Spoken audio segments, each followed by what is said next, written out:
Hello and welcome to the next lecture, lecture number 13, which is not a full lecture like other lectures, but one of those tutorial classes. So, as you know, tutorials are meant to deal with some of the more common terms or expressions or background information which help you better follow the main lectures, and more importantly to help you do extra readings.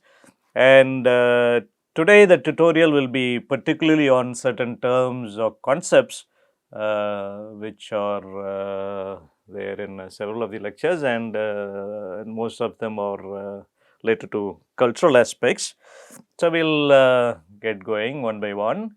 The first one is the term biopower. So, at the outset, so I should say it should not be confused with some kind of animal power, like for instance, in comparison to other kinds of power like wind power, thermal power, water based hydropower. Okay, so it's not that power, and I should say that particularly because we will come across, for instance, briefly about the industrial revolution, all that, where we'll be talking about human beings. But there again, so it's not about that motive power. So it's more about the power over the body. So rather than the energy derived from biological beings like human beings or buffaloes or other things. So it's more in the sense of the philosopher Michel Foucault's usage of it. So he and certain others working on this idea, so would look at biopower as the application of political power on diverse aspects of human life to ensure that first there is life, then to sustain that life, to multiply that life, and to put all of this in order.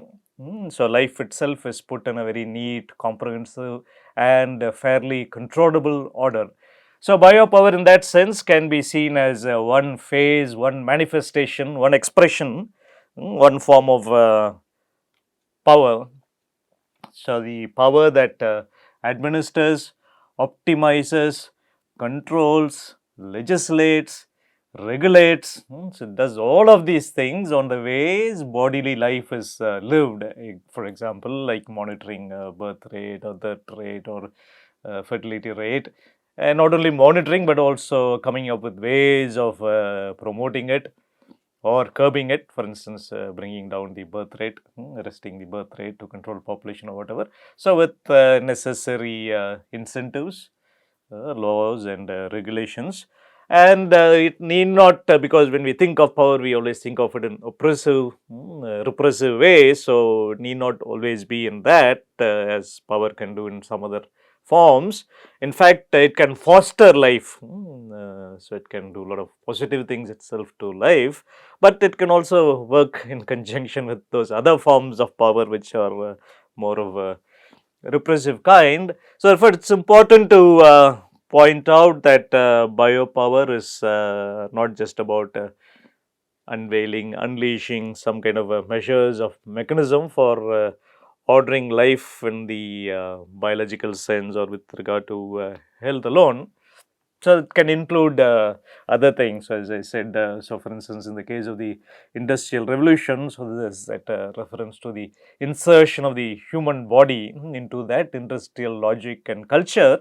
So, there again, that's where I want to point out. So, when we are talking about biopower, it's not just about the use of the human energy, the human labor in that energy motive force sense, but about creating the right kind of human being, the right kind of frame of mind of the laborer, the docile kind of a human being who can be used, inserted smoothly into that industrial culture and exploited. So, that kind of biopower also, biopower encompasses those kinds of senses. And of course, it's important to point out that Foucault, while discussing at length about biopower, is not particularly writing with the colonial context in mind, but so based on all the lectures and based on even whatever I have said in the last few minutes, so you can figure out in the colonial context the application of biopower by the colonial state can manifest itself in very many repressive ways. In fact, it was felt in many ways and circumstances, particularly with the domain with which we are particularly concerned, that is the domain of health. And also in the broader sense, as I said, in the other context, in the colonial context also, the bodies of the colonized meant a lot to the entire enterprise of colonialism, or particular enterprises, commercial enterprises like plantation, or any of the labor intensive projects like railways or irrigation, canal digging works, or any of those things that the colonial state undertook. And so therefore the body, and creating the right kind of body, creating the right kind of mentality to make people part of that project is one thing, and within that healthcare measures were also related to that dimension. So, as we have been seeing in a couple of other lectures, so there was a move from enclavism towards public health, and we were discussing about several reasons and several compulsions for that. And one of the important ones is to ensure a reasonably healthy supply of labor. And in places like plantations, which were a different kind of enclave, so not the kind of enclave where you create some kind of a protective environment for English soldiers or English officers, Europeans settlement areas. So this was a different kind of an enclave where people were housed, kept most often away from the normal population.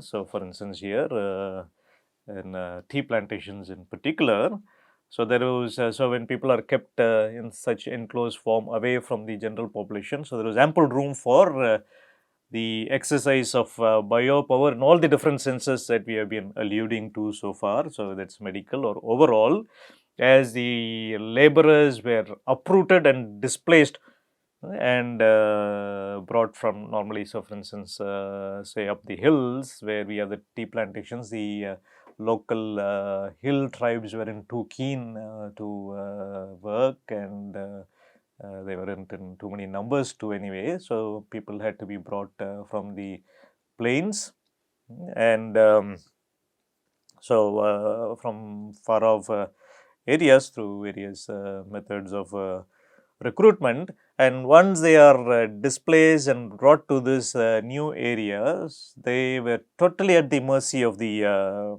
plantation management.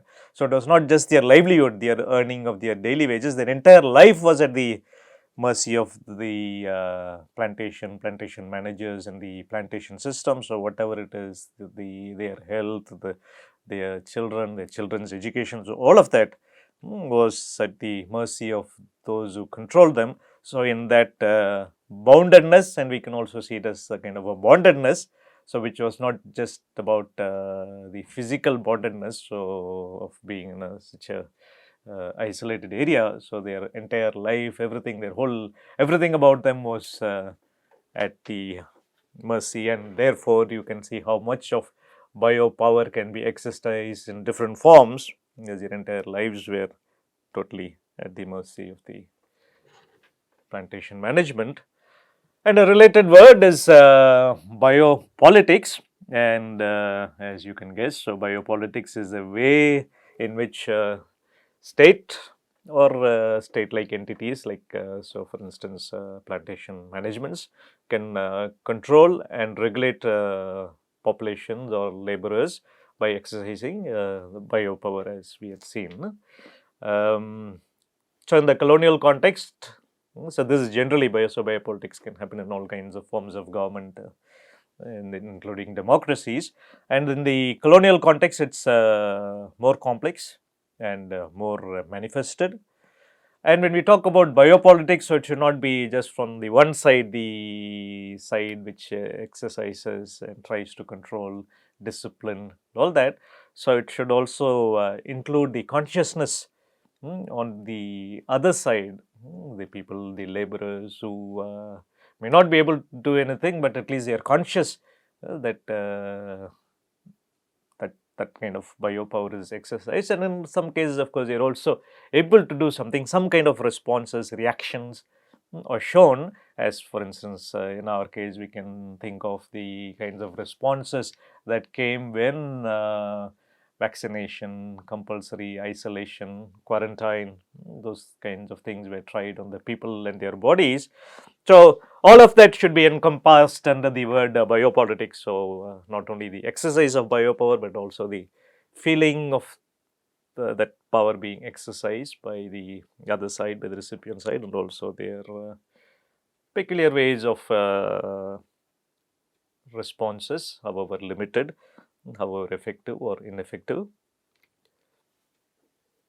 So, this takes us to another interesting theme we will find throughout this course, or any course related to colonialism or any study related to colonialism. It's the intimate nexus between knowledge and power, and of course, at the heart of the scientific revolution. So, we have the philosopher Francis Bacon, who is also considered as the one of the central pillars of the scientific revolution, someone who did not do much science as such, but still is considered as one of the pillars of modern science, for the modern scientific revolution, because of primarily his philosophy, especially for instance, he is also called one of the leading proponents of the idea of induction, which is an important part of the scientific method. But anyway, so the important point is that, so broadly he said, so he is someone who understood the power that is contained in knowledge, and he very in a short sentence, he said knowledge is power, but it has been theorized in more sophisticated ways by modern philosophers like Michel Foucault himself and several others. And so, as you can imagine, in the colonial context, it has a lot more valency and currency. And as I used to say very often in my classes, or generally to people I talk to, so I put this in my own way, that is, the more you know, the more you can control, or you are in control of things, and the more organized that knowledge, the greater the degree of control. So, this is something you and I, all of us can feel. So, for instance, the very laptop or desktop you use, so we have a tendency to put so many files as and when they are created, and then if you just do that, it's one big mess and it's very difficult to find.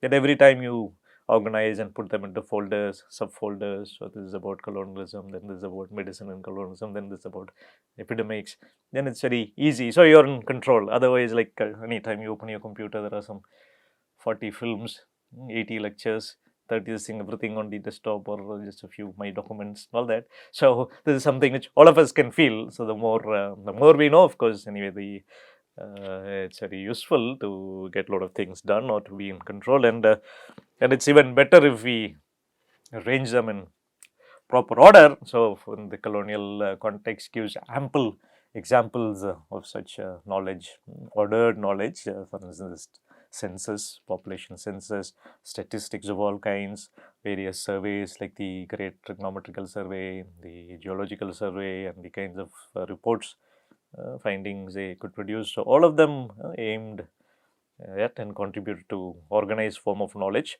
So, how did they, what are the methods through which they gain the knowledge? So, by surveying, measuring, and keeping watch, surveillance, very meticulous collection of information, and trying to put them, as many of them, in quantitative numbers, enumeration, counting, then ordering, compiling them, preserving them, publishing them, so that it's used as effectively as possible and for as long a time as possible.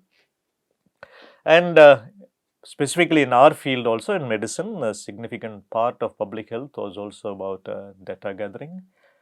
So, it involved things like registration of birth and death, vital statistics about so many aspects of life, incidence of disease, data about vaccination, the impact of vaccination, and things like that. And in fact, some of the institutions associated with public health, so not just the institutions which are particularly about registration, not the registration bureaus alone, but even broader institutions like even the smallest dispensaries. So they were not only giving medicine and treatment, other things, but they were also collecting something which is relevant to us, which is collecting data. So they were simultaneously centers of data collection as well. And similarly, medical servants were not just delivering health services and products and administering vaccines and distributing tablets and or even information pamphlets and all that. So in turn, they also collected information about health and nutrition and mortality and other kinds of things. So these were not only collected but ordered either at their level or at higher levels. So this helped in being more prepared. So for instance, for an epidemic, or methodically following up on measures like vaccination.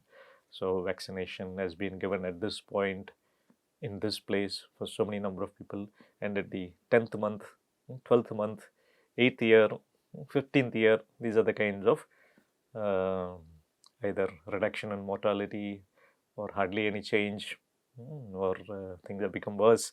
So this helps. So numbers are not just numbers and ordering, so they have lots of purposes. That's why so much energy and time and the things are spent.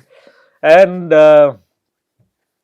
this is a very interesting term which encompasses most of all that we have been saying. So this term, the what is the meaning of the term? What is the sense of it? So it basically encompasses governing and a specific kind of rationality associated with governing. And of course, we should also say that, of course, most of it is related to government, but it need not be necessarily government. So it can be practiced, for instance, say in a college or in a plantation. So it's the kind of an attitude and approach. So what is that? So that which has places special premium on knowledge and ordered knowledge. So it's basically a very having as a systematic and as clear an idea or approach as possible as to how things are or things ought to be. So in other words, leaving as less to chance as possible and being able to predict as much as possible. So another way is like keeping things as much under control as possible.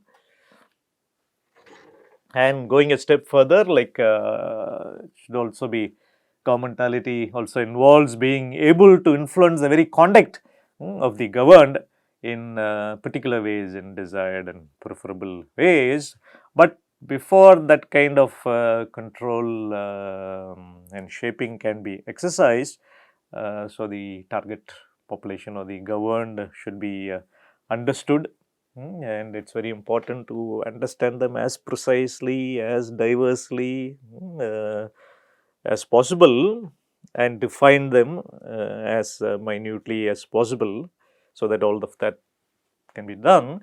Um, so we have to find out ways, like classification or whatever, so that this is achieved, so that they are known, they are knowable, and they are manageable. They can be manipulated. So all of that can happen only based on the degree of the knowledge, the extent and the degree, and the way, the degree of its ordering. So it involves the proper identifying, classifying, and meticulous ordering, and using all of the above to control, predict, and also to influence behavior in particular ways or channels. So in the colonial medical context, the use of statistics or even personnel like indigenous practitioners or techniques like propaganda or coercion to attain the desired results or order or goals, like control of like in the control of epidemics. So Then we move on to another important term in the colonial context, which is essentialism. So, essentialism is basically, as you can guess from the word, it's basically reducing a person or a society or a culture to some bare essences. So, it's a kind of stereotyping, saying, oh, all youth are irresponsible, or youth are fun loving, all youth are reckless, or certain essentialism based on gender essentialism, which fixes essences to men and women. So, which means that they are essentially different. There's a fundamental difference between men and women. So, women have essential feminine character. So, like caring, they are more compassionate. That kind of stereotyping. Or so in our context, so it's not just about individuals; can be about entire cultures and peoples. So Indians are essentially spiritual; they are more otherworldly. So whereas the Western man, the white man, has been given the onerous responsibility of unveiling all the beauties and complexities of this world, while Indians are steeped in imagination and in all the affairs of the other world. Um, and in our immediate context, particularly in the context of health, so various medical and topographical writings on Indians' body or health or environment, the land, all as we have seen, there are several such essentialism. So, India is essentially a deadly place, and especially for foreigners, a dangerous place. Indians are inherently promiscuous, sexually hyperactive, and again, so many of these essences are also attributed to hot climate. So, that kind of promiscuousness or laziness, fatigue is because of the climate. They are all victims of the climate, or even to food. So, so for instance, so Bengalis were projected as, especially those in the western part, eating only rice, were essentialized as being effeminate, weak, and being victims of forces of nature, climate. So all these kinds of essentialism, particularly in the domain of health, we come across.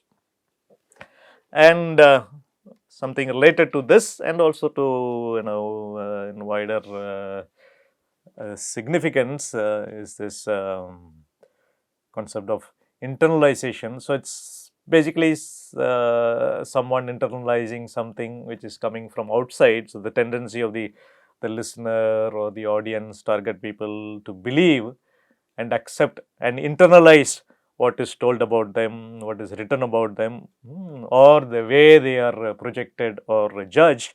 So this is something which is very useful. So not only for our course, this part of the tutorial is also useful for us as parents, as husbands, wives, and especially so when you become in charge, blessed to the child, we have to be particularly careful. So children, for instance, internalize some of the denunciatory, inferiorizing things told to them. So for instance, you keep on telling, oh, you will never get maths. Like in Tamil, they say, "Unakku maths varadu."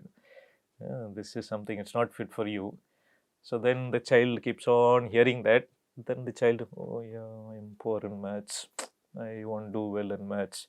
So that is my fate. I have to look for something. Wherever I go, I have to just steer clear of maths, because that settles in the mind. Or other kinds of things, like constantly you tell the girl child, no, no, no, that is, this is for boys. That this is only girls' kind of work. Sweeping and all, you can't expect your brother to do. So then you stereotypes of, say, for instance, the so much so there's a milk packet and newspaper at the door. The child will take the newspaper to the father and milk packet to the mother. So that's reset. So it can't be the other way around. So that kind of so these are all like slowly they've internalized by seeing every day they see. So some of them don't even need to be told. So it doesn't need to be so explicitly and so scandalously, hurtingly written, as like for instance we see in the topographical reports or other kinds of colonial writings. So, in the colonial context too, we see that, for instance, they said Bengalis are effeminate. So, then the Bengalis themselves, many writers we saw during that lecture, so they are saying, oh yeah, it's true, we are a dying race, so we are weak, we are getting weak, so we are a dying race, and those kinds of things. And next interesting term we taken this tutorial is the term biomoral. So, this term denotes the place of the moral, the religious, the spiritual and supernatural elements that attend medical systems and practices. So, beyond all the medicines and injections and vaccines and the doctors and dispensaries and other things. So, it basically denotes the specific rootedness of a system to its larger culture. So, going beyond all those things as I said. So, for instance, the case of Ayurveda, it was seen as a system which extends beyond the mere physical bodily concern and emphasizing on the broader dispositions, proper dispositions they have in terms of the mind and behavior and culture, and they are related to and those are derived from the larger culture, the cultural and spiritual values, customs, beliefs and rituals. So, it can be anything from the proper habits like doing the right kind of things, like for instance related to food intake. So, taking the right food in the right proportion at the right time. So, that kind of more of a disciplined behavior and attitude towards the body, but it can also include more spiritual, more kind of behavioral right conduct, the right stance of mind and also other things which are not actually seen or not about you and your body and your practice, but things which are which can't be seen, like belief in those kinds of powers that cannot be seen and forces that are supposed to help beyond the physical medication that the medical practitioner can dispense. And an important implication for our discussion here in the colonial period was that, so these kinds of aspects of indigenous medicinal systems like say Ayurveda, so these were pointed to. See, this Ayurveda is apart from medicine, of course, once upon a time they were good in surgery and they have good medica, materia medica. They are good in many of the medical substances they are using and all that. But then it is surrounded by a whole lot of all these unnecessary things. So, this was projected in contrast to the medicine that they were practicing. So, modern medicine, so which was free of projected as free of extra rational aspects and grounded purely on scientific, rational and reliable grounds. So, based on this kind of projection, so they can be kept out of consideration. So, they in especially in comparison with medicine. So, this also is a corollary meant that biomedicine or modern medicine can be dissociated from any specific socio-cultural context based boundedness. But on the other hand, so while these things were touted and said, okay, so it doesn't stand comparison, Ayurveda is inferior, can't be compared to the rational biomedicine. While they were saying that, on the other hand, so the same cultural boundedness was used in practical ways by the colonial establishment. So, for instance, as we have seen, so when vaccination was introduced, the Tikadas were enlisted. So, not only because of the numbers, because of logistical reasons, they had people to actually do the job, but they also carried with them that cultural baggage. So, vaccination as such, as we saw, was seen as a godless thing, too secular, without any of the chantings and offerings and all that. But at least because of the person of the local vaccinator, the Tikadar, so he had that cultural baggage, so which could make the vaccination itself look less alien. Vaccination is alien, but at least through the people and the way it is administered. So, like embodied knowledge, people carrying knowledge wherever they go. So, they in their person. So, there is a what we can call embodied cultural authority carried by these tikadas, which the colonial medical system sought to capitalize. So, even if the measures were far removed from the practitioner's original practice. So, it's here they are not doing variolation, so they are doing something different, but then their person, their cultural authority, familiarity is used, and this is one of the reasons why to some extent indigenous practices in medicine were allowed, especially during critical times like epidemics and all that, and even for the colonial state to dole out even its own mode of healthcare. So, it is better to have some element, some presence of the traditional methods, so that that cultural authority is there, so that the state can be seen as also allowing that, and so to make it as less alien as possible. And finally, we come to this very interesting topic of center versus periphery. So, center is basically or what is metropolis is the happening places in the world of science, where all the big studies, the discoveries and theorizing is all made. So, peripheries are relatively places at disadvantage, like in the colonies, or move they are places which are away from those metropolis. So, both in terms of distance as also the kind of that culture. So, where you do not have readily so many people working with you with whom you can discuss, where you have seminars, where you have Royal Society and other kinds of bodies and publications and things like that. So, there are a whole lot of therefore disadvantages, but at the same time there are also advantages. So, for instance, being in a colony like India, and especially in the case of medicine itself, so there's a whole lots of subject matters, new virgin territory, new kinds of fields, like tropical medicine and other such fields, and so they can also serve as a kind of a springboard for fame and recognition even in the metropolis. So, for instance, Ronald Ross, working in the ditches with mosquitoes here in the periphery, was able to get the Nobel Prize. And also, so what's happening in the periphery can also influence what's happening in the metropolis. So, for instance, mercury compounds were not very commonly used in the metropolis earlier, but so they acquired greater currency and validity because of because of what they learned from here. Or similarly, School of Tropical Medicine, Liverpool School of Tropical Medicine, London School of Tropical Medicine. So, these are schools, there are entire fields happening, developing in the metropolis because of the happenings in the periphery.